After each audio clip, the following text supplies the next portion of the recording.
एकलव्य जो है पिछले 42 साल से शिक्षा के क्षेत्र में लगातार काम कर रहा है और एकलव्य अपने शिक्षा में नवाचारों के लिए जाना जाता है।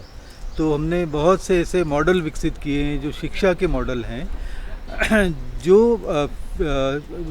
ग्रामीण स्तर पे जो बच्चे हैं उनके साथ में सीधे काम करके उनकी दिक्कतें उनकी परेशानियों को समझ के उनके साथ में क्या बेहतर शिक्षा के विकल्प हो सकते हैं वो देना एकलव्य की प्रमुख काम रहा है। और साथ में ही बच्चों के साथ काम करते हैं तो शिक्षकों के साथ में भी उनकी क्षमता वृद्धि के लगातार प्रयोग करना और शिक्षा में जो नई चीज़ें हैं उनको देश के स्तर पे भी पॉलिसी में कुछ परिवर्तन करने की जो है काम एकलव्य ने पिछले 40 सालों में किया है। एकलव्य का एक और जो नवाचार रहा है वो हमारी ग्रीन और सस्टेनेबल बिल्डिंग।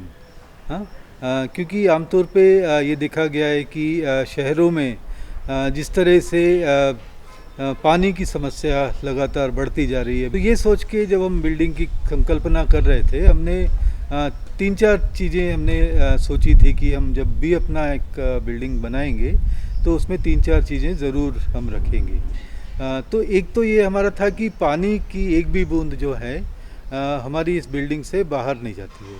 तो जितना भी पानी आता है वो किसी ना किसी रूप से हम उसको स्टोर कर लेते हैं और पानी का पूरा एक लूप है जिसमें पानी लगातार रिसाइकिल होता रहता है। दूसरा हमारा कंसर्न था कि दुनिया में रिसोर्सेस बहुत कम होते जा रहे हैं और बहुत सारी ऐसी चीज़ें हैं जो लगातार लोग उपयोग करते हैं और फेंक देते हैं।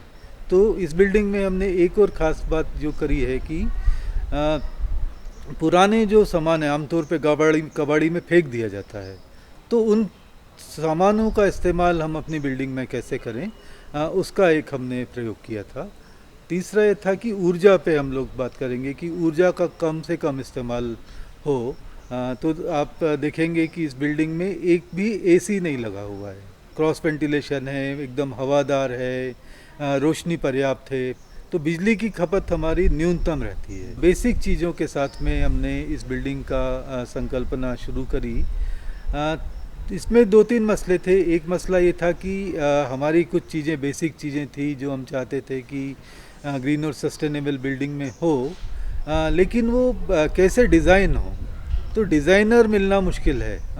तो हमने देश भर में जिन भी आर्किटेक्ट्स ने अच्छा काम किया है, ग्रीन और सस्टेनेबल बिल्डिंग बनाई है, उनके हमने काम देखे और फाइनली बेंगलोर का एक बायोम एनवायरमेंटल सर्विसेज है, चित्रा विश्वनाथन उसकी चीफ आर्किटेक्ट हैं, उनका काम हमको काफ़ी पसंद आया और उन्होंने देश भर में काफ़ी सारे प्रोजेक्ट किए जो कि ग्रीन बिल्डिंग से ही संबंधित थे।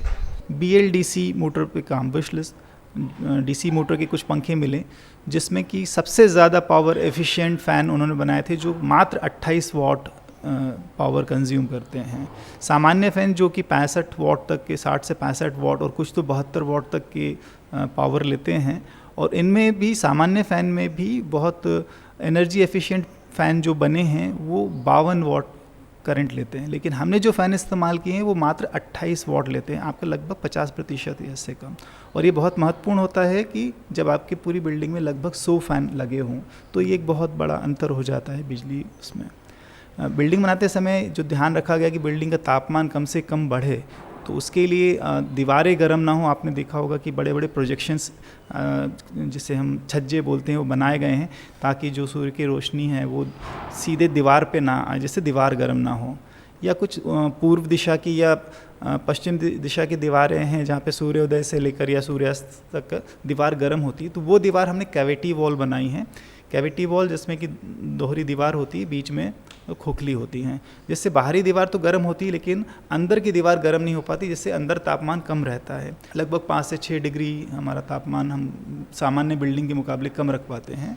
इसका फ़ायदा हमें ये होता है कि हमें सामान्यतः पंखों की ज़रूरत बाकी लोगों के मुकाबले कम होती है, लेकिन महत्वपूर्ण होता है कि जो गर्मियों में जब बहुत गर्मियाँ होती हैं तो जो कूलर की ज़रूरत पड़ती है, तो सामान्य जो बिल्डिंग होती हैं उनके मुकाबले कूलर की भी आवश्यकता हमें कम पड़ती है। सामान्य बिल्डिंग में अगर कोई कूलर 3 से 4 महीने तक इस्तेमाल करते हैं लोग, लेकिन हमें लगभग 2 महीने या इससे कम समय के लिए कूलर की ज़रूरत पड़ती है।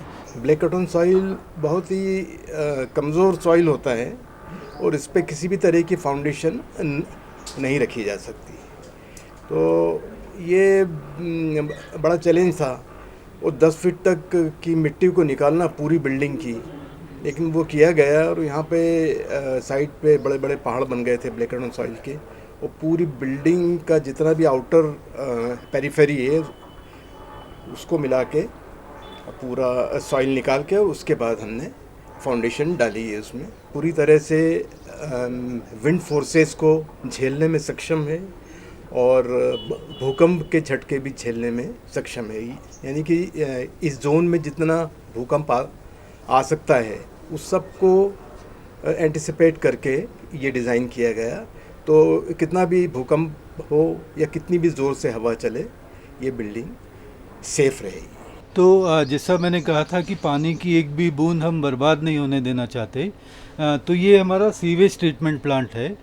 तो यहाँ के टॉयलेट्स का पानी या मल जो भी है, नीचे जो है 4 टैंक बनाए गए हैं। इन 4 टैंकों में एक कल्चर हम डालते हैं जिससे कि मल टूट के पानी में कन्वर्ट हो जाता है, और वो पानी जो है जो मतलब गंदा पानी है वो इन फिल्टर्स के माध्यम से शुद्ध होता रहता है। तो एक कार्बन फिल्टर है, एक सैंड फिल्टर है, इसी तरह से इसका क्लोरीनेशन भी किया है। तो एक तरह से ये पानी जो है सामान्य यूज़ के लिए हम इस्तेमाल कर देते हैं। आमतौर पे क्या होता है कि जो भी बिल्डिंग है उसका जो गंदा पानी है, सीवेज जो है, वो बाहर चले जाता है और वो किसी न किसी रूप में नदियों में या पानी के स्रोतों में जाता है।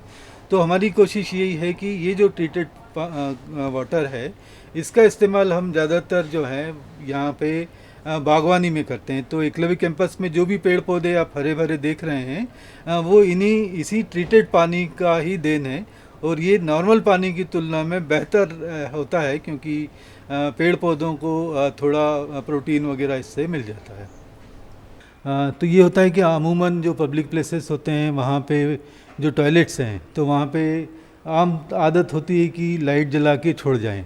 तो ये हमने कोशिश करी कि ये सेंसर बेस्ड जो है तो लाइट अपने आप जल जाएगी। तो ये देखिए, ये जो यूरिनल है इसमें कहीं भी पानी डालने के लिए सिस्टम नहीं बनाया हुआ है।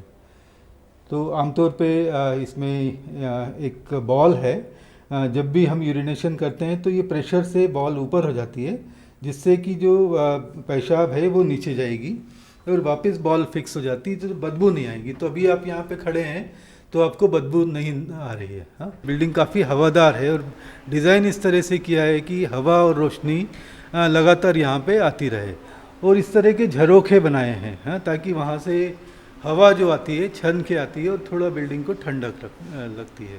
कहीं ना कॉलम है ना बीम्स आपको विजुअली दिख रही है, मतलब बीम है लेकिन छत के ऊपर है।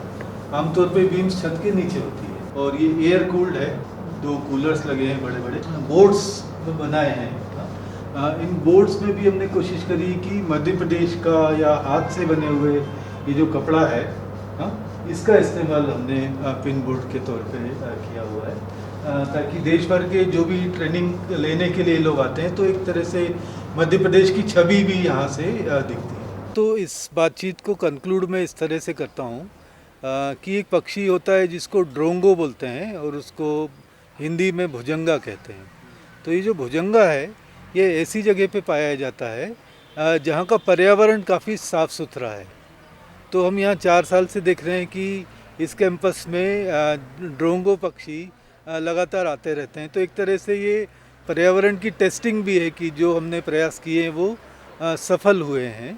और न केवल ड्रोंगो पक्षी की बात करें बल्कि देश भर के जितने भी आर्किटेक्चरल कॉलेज हैं या इंजीनियरिंग कॉलेज हैं वहाँ के बच्चे जो हैं इस बिल्डिंग को देखने के लिए लगातार आते रहते हैं। उनके लिए एक तरह से ये केस स्टडी बनती है।